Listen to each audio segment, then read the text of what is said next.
ห้ามพลาดเทคนิคการวิเคราะห์ตลาดในเบรกเทรดจากช่อง DN Trading Studio แน่นอนว่าก่อนที่เทรดเดอร์หลายๆคนจะเข้ามาเทรดทำกำไรจะต้องเบิ่งแนวโน้มของตลาดให้เป็นและรู้แนวโน้มของตลาดและในคลิปนี้ค่อยจะมาสอนมือใหม่ที่ยังตีแนวรับแนวต้านแล้วก็วิเคราะห์แนวโน้มตลาดบ่เป็นไปเบิ่งกันเลยจะต้องมาเบิ่งตลาดในอดีตหรือว่าตลาดย้อนหลังเพื่อที่จะใช้เทคนิคการวิเคราะห์จากตลาดในอดีตขั้นตอนแรกค่อยจะเลือกตีฐานแนวรับแล้วก็ฐานแนวต้านก่อนซึ่งค่อยจะใช้ในโซนนี้เป็นฐานแนวรับเนื่องจากว่าโซนนี้เกิดการที่ลงมาทดสอบราคาแล้วก็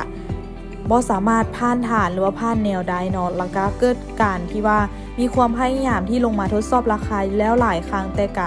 บ่สามารถทะลุลงมาได้เนาะซึ่งค่อยจะใช้โซนนี้เลยเป็นโซนของฐานแนวรับเราก็จะมาลากเส้นเพื่อที่ว่าเราจะได้รู้ว่าในจุดราคานี้เราจะใช้เป็นฐานรับหลังจากที่เราได้ฐานแนวรับแล้วเนาะเราจะไปตีเส้นของฐานแนวต้านก็เส้นเดียวกันเนาะเราจะเลือกจากโซนที่ขึ้นไปทดสอบราคาแต่กะ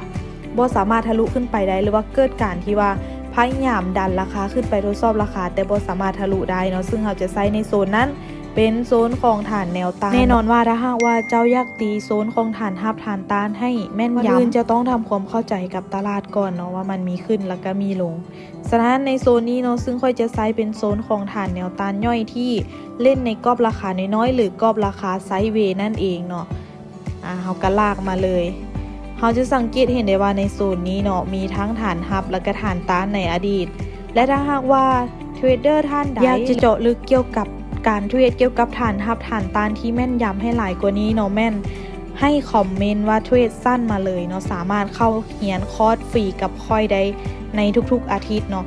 ซึ่งปัจจุบันค่อยได้โซนฐานรับฐานต้านแล้วเนาะแต่ว่าแนวโน้มปัจจุบันค่อยรู้สึกว่ากราฟพยายามที่จะสร้างหรือว่าก่อโตเป็นเทรนด์ขาขึ้นเนาะซึ่งเอาเห็นได้ชัดเจนเลยว่าโครงสร้างปัจจุบันเนี่ยกราฟมันพยายามสร้างโลสร้างไฮเนาะเพื่อที่ว่าจะมีโอกาสเนาะที่จะปรับโตเป็นเทรนด์ขาขึ้นได้ในอดีตเนาะเพราะโครงสร้างปัจจุบันนี้เป็นโครงสร้างของเทรนด์ขาขึ้นแบบชัดเจนเลยเนาะเดี๋ยวเราไปเบิ่งนำกันว่ามันจะเป็นแบบที่ค่อยเว้า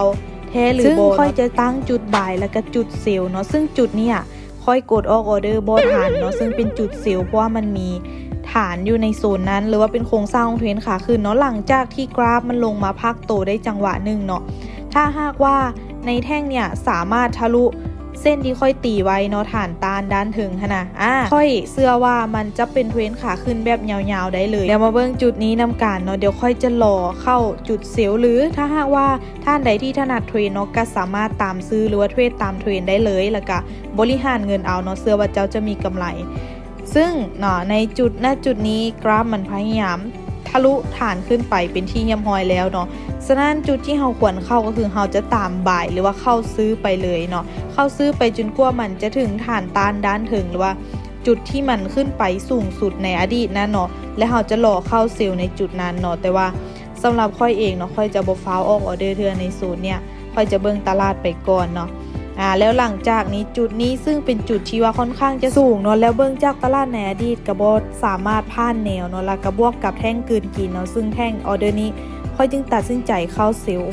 โอเควินไปงามๆนี่แหละเนาะถ้าหากว่าเจ้าอยากรู้เทคนิคดีๆแบบนี้กดติดตามช่องนี้ไว้และสำหรับเทรดเดอร์ท่านใดที่อยากจะเจาะลึกเกี่ยวกับการเทรดให้หลายกว่านี้สามารถเข้าศึกษาเรียนรู้กับกลุ่ม DN Trading Studio ได้เลยเด้อ